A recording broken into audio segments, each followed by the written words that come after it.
Man, do I have an entrepreneur here. Zander Fryer. He is a high impact coaching CEO, founder of that, but also a host of a podcast. Not that everybody's not a host of a podcast, but a real podcast, Shit You Don't Learn in College podcast, and an author. So you are well on your way. I wish I would have had the clarity, balance, and focus that you have in your 30s. I was too busy partying and trying to lose everything that I already had gained. To get there, though, at a young age, certain things have to happen. I talk about the hand on the fire has to happen. Life has to slap you and say, hey, this isn't the way you're supposed to go.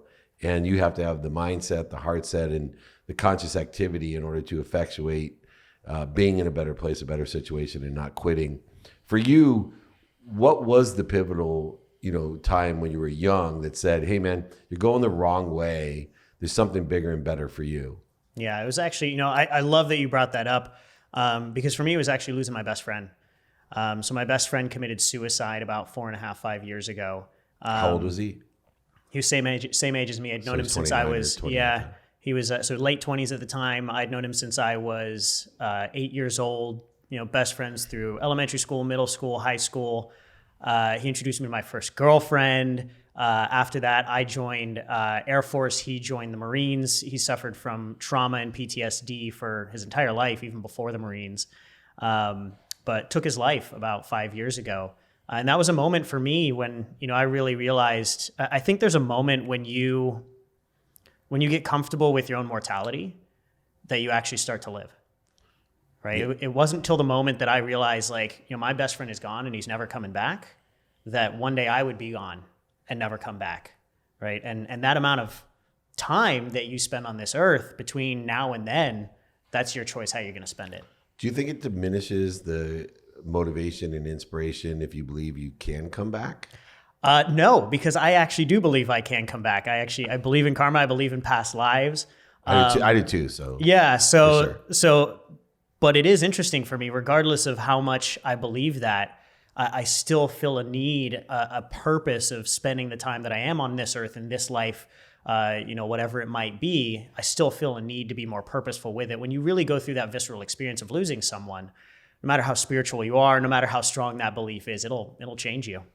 The entire mission that I'm on to empower over 1 billion people is based off of my 12-year-old daughter had a friend who committed suicide at 12. Yeah. And out of all the things that I can process and rationalize, I just couldn't figure it out.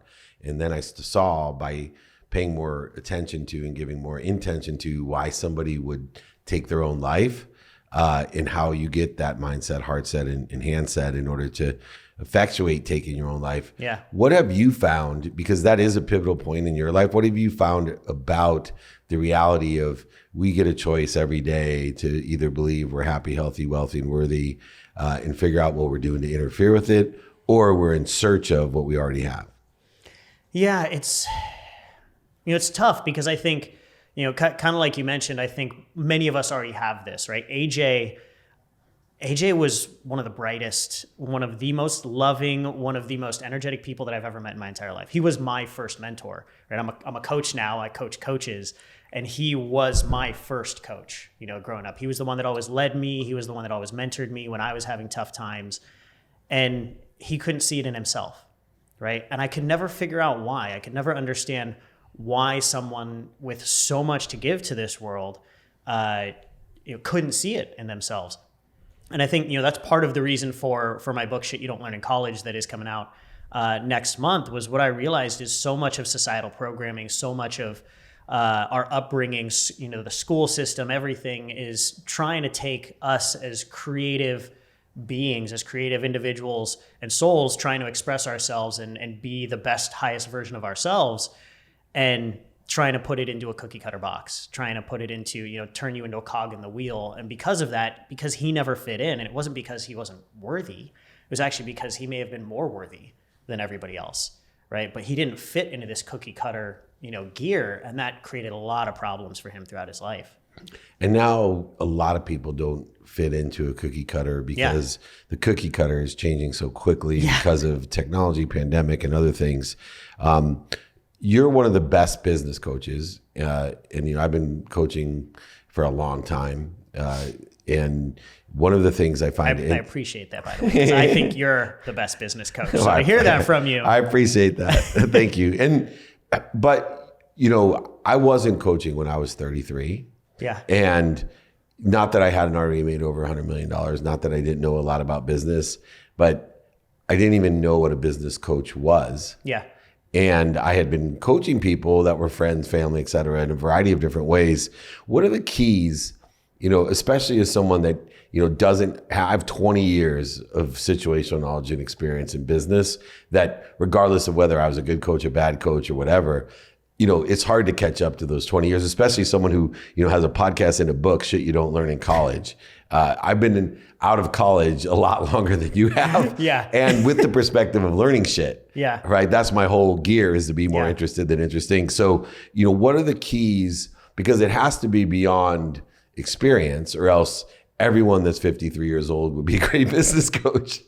Yeah. I think, it's interesting because you can go through life and you can do the same thing over and over again and not learn from it.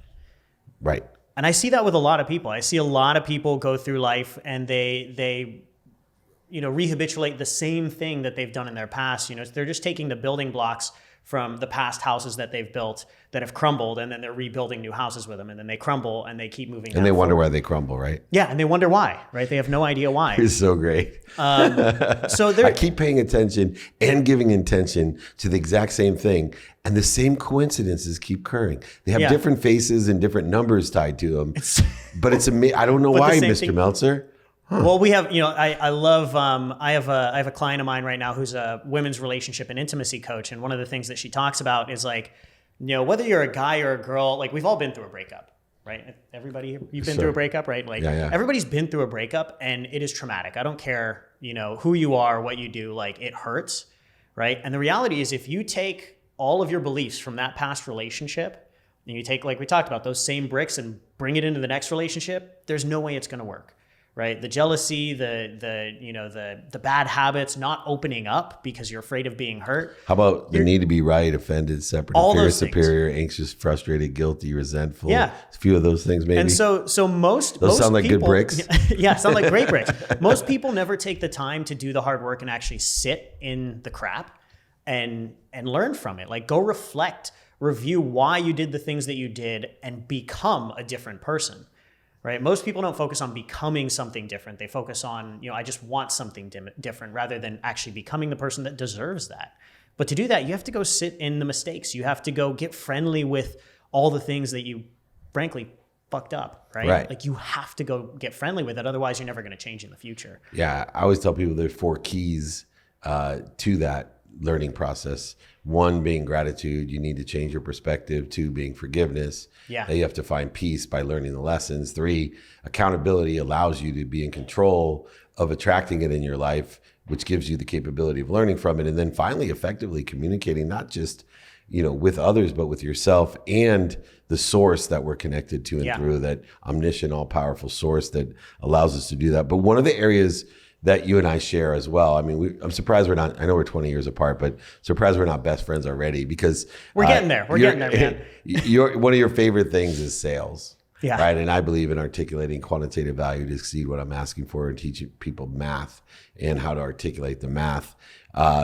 You also have an affinity for sales and a value of sales. I was, would love for you to share with me why you love sales and what the value of sales is in someone's life, regardless of whether they're at the, Fletcher Jones lot, car or dealership, Keller Williams, or, selling yachts. Tell me how integral sales is in life and what the value of it is. Well, sales is the tool for accomplishing anything in life, I think.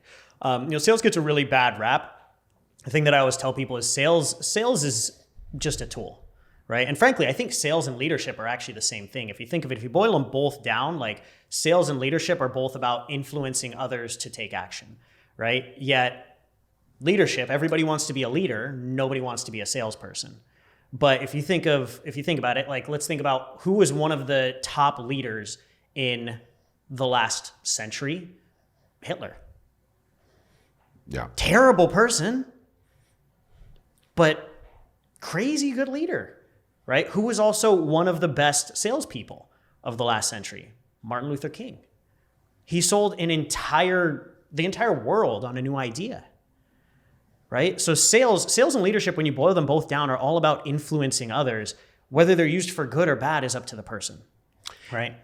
Yeah, what's so interesting about that is, sales to me is the same as leadership in the respect that you need to be an intelligent follower, meaning I could create an open-ended question guide, an open-ended minded guide.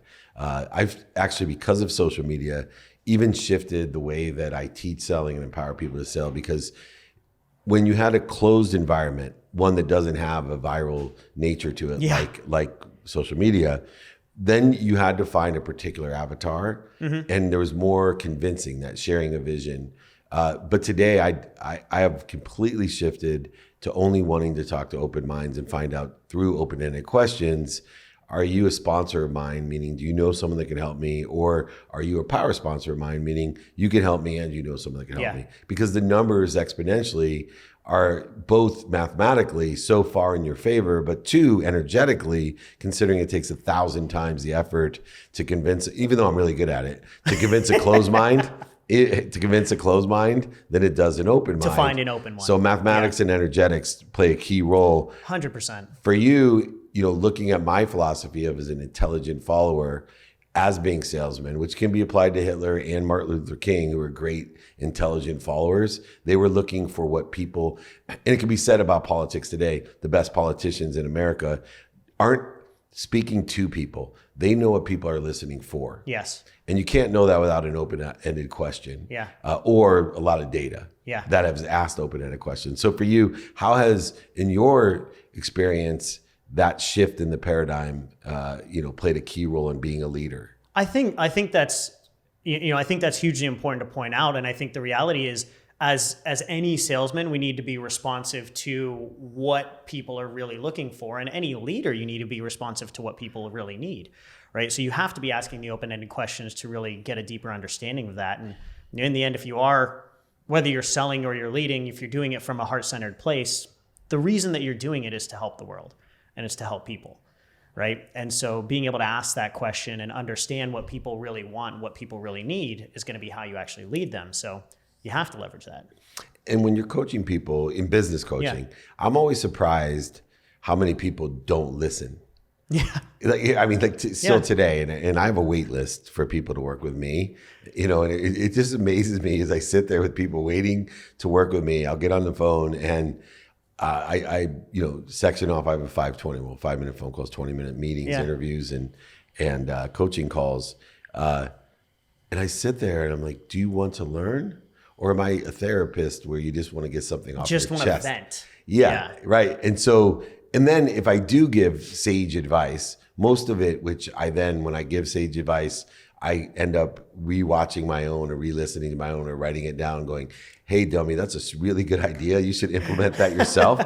So I know by the tone of your laugh that that's how you know it's good advice. When that's you have why to go, I'm so successful. Yeah. Right? Is because I give other people advice and then I take my own advice. One of the things I think that people forget is just because you're a coach, that doesn't mean that you're not constantly learning at the same time. Downloading, right? Right? Like I'll go back and I'll watch some of my old programs and I'm like, damn, that's really good. Yeah. Oh, that's me on the screen. Maybe I should pay attention a little bit more and actually keep mastering this stuff. Kids have no shoes. You mentioned it earlier about whatever we were talking about, right? The cobbler's kids have no shoes. I'm going to do a training on the cobbler's kids have no shoes because this is indicative of everyone in the world. It's do as I say, not as I do. Absolutely. Like doctors smoking and sitting outside of mothers in New Orleans. Yeah, it's a lot easier to give advice than it is to actually take it and implement it. Yeah. So why do you think it is, though, that, and I know this is true about your clients, the majority of them are not, taking what you say and implementing it? So I think this goes right back to what we were just talking about. So do you know how much of your brain is your subconscious mind? What percentage? Like what percentage? Yeah. I think it's very little. So your subconscious is very high. Oh, it's higher. So subconscious is very little, 10% or something. Conscious brain, most of the science is showing somewhere between 2 to 5%. All right. So you're actually only 2 to 5% of a person. I believe that. Which is terrifying, right? That 95% of you is actually subconscious, animalistic. Oh, see, I thought that was so I believe in unconscious. Yeah, unconscious. Yeah, see, the subconscious. So I was told 10,000 new thoughts come to the conscious, and then 4 times that. So if that's 2 to 5%, then 4 times that would be subconscious, because 40,000 of the same thoughts are hosted in the subconscious, which then programs, which would be, let's just say it's 20, 25, 75% would be unconscious. Here's what you're getting at, right? So whether it's 75% or 95%. Well, first of all, I got to break here because I always tell my listeners, here's the only statistic. A few are true. 100% of all short putts don't go in. 100% of the things you do now get done. And 99% of all statistics are made up. So is that fair? I'm really glad that we went there. Yeah, that makes me happy. All right, good. 99% of all statistics are made up. But regardless of percentage of the brain. Do some of your own Googling and you'll go find some stuff, Exactly. which those stats are probably still made up. But yeah, so let's go for a happy medium. 80%. Okay, good. 80% of your brain is unconscious mind, right? So now imagine you have this goal. You want to build a business, or you want that perfect partner, or whatever it might be, right? And you've got, let's call it 20 horses, right? These 20 horses are thoroughbred horses, and they're ready to run at your goals and like make shit happen. But those 20 horses are tied to 80 donkeys. Right. And those 80 donkeys have been programmed throughout, your life, through society, through culture, to walk the other direction. They don't even have to run the other direction. They can just they can just sit down. The 20 horses are never going to get to your goals, right? So one of the first things that I tell everybody, if you actually want to be successful in life and accomplish the things, take the actions you need to take, the first thing that people need to do is they need to understand how to unprogram and reprogram their brain.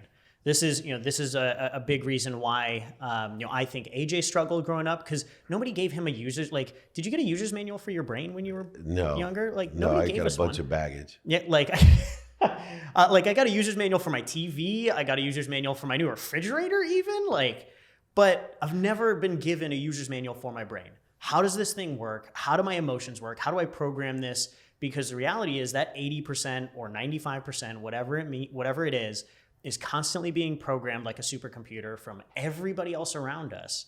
And until the moment that we take ownership over that, it's very, very difficult to change and do the things that you actually need to do to reach wherever it is you want to get to. Which is completely aligned with my philosophy of I am happy, I am healthy, I am wealthy, and I'm worthy. What am I doing to interfere with it? No matter how fast you are, if I put in 50 pounds of weights in a backpack, eventually I'm going to pass you. Yeah.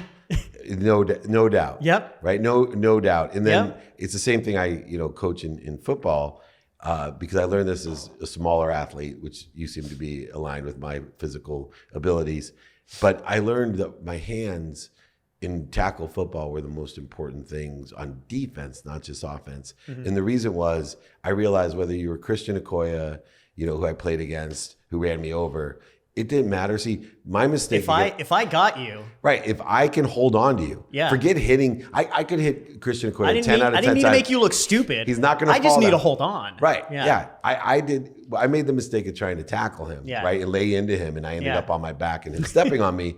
But if I just would have, because I was fast enough, run up to him and hold on to his jersey. Yeah. And everyone else was running full speed, he'd be in big trouble. He's not getting very far. And I teach my players that, and my son that especially. So hold on, understand, I prefer to say I got 20 Sea Biscuits. Those are my thoroughbreds. That's what they look like. And I'm fine with Sea Biscuit. Yeah.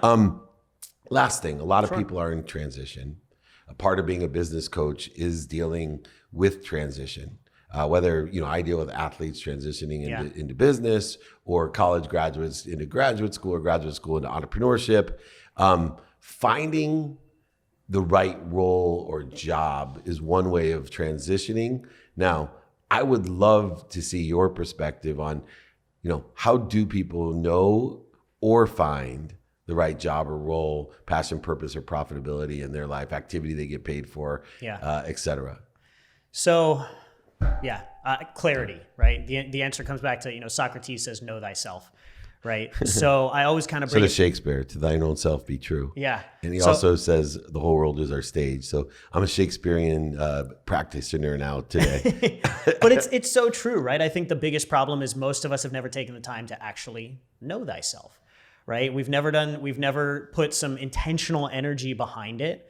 A lot of people have been told like, oh, it takes a lifetime to find purpose and passion and really learn what you're all about. And frankly, I think that's bullshit. Me too. I think that's something fed to people by other people who have not put the time in, right? And so what we've found is, most of the people that we work with, we have a handful of clients, we have a handful of exercises that we give to our clients. It's critical questions, it's exercises that you can do, and I consider them like jigsaw puzzle pieces, right? So you're not going to get full clarity of the whole jigsaw puzzle in, a couple of weeks. But if you get enough jigsaw puzzle pieces by focused, having conversations with mentors, asking yourself what it is you really want to do, what really matters to you, and I'll give one of the exercises if we have a little bit of time. But when you put these puzzle pieces together, you can get a pretty clear idea of what it is you want, what the jigsaw puzzle actually looks like.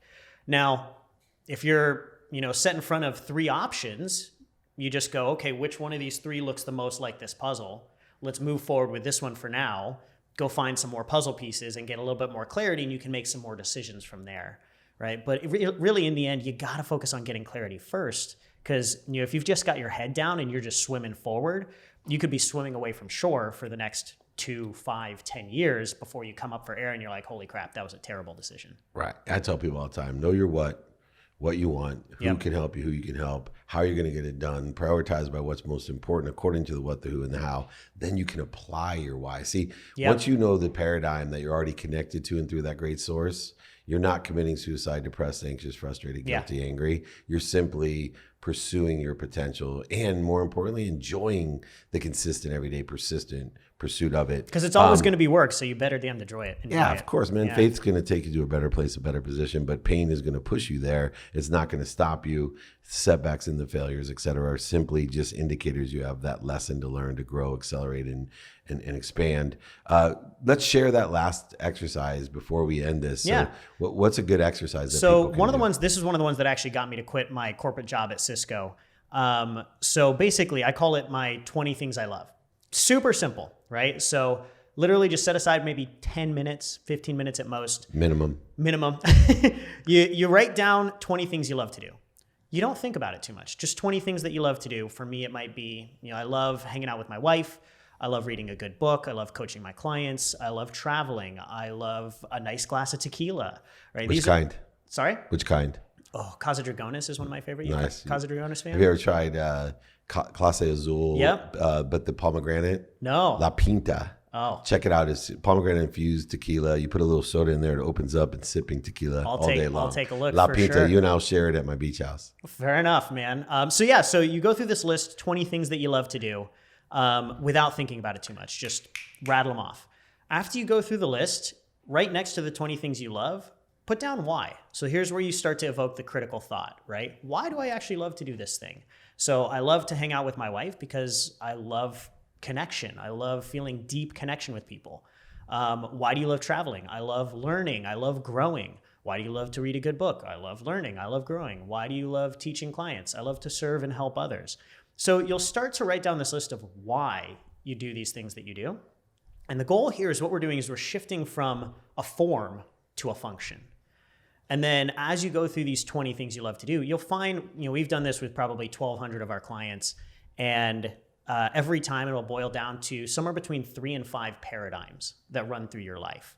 And for me, it was, the first time I did this exercise, it was growth. So I love to grow. I love to learn. I love to grow. It was serving others. It was connecting. So connecting with people, places, and things deeply.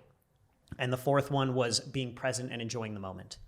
And those 4 things run through my life. And what we tell everybody is if you can build a life where 80% of your life you're living in those spaces, in those functions, you'll never be unhappy, right? Now, there's always going to be 20%. Minutes and moments, yeah. There's always going to be some times where you're not in those moments, but the more that you can design a life that you are in those moments, you'll never be unhappy. And when I looked at that sheet, and this was at Cisco the first time I ever did this exercise, When I looked at that sheet, I was like, holy crap, I'm maybe 30% of the way there, and I will never get to 80% in this role, which meant I had to change. Good thing Cisco had you do that. Okay.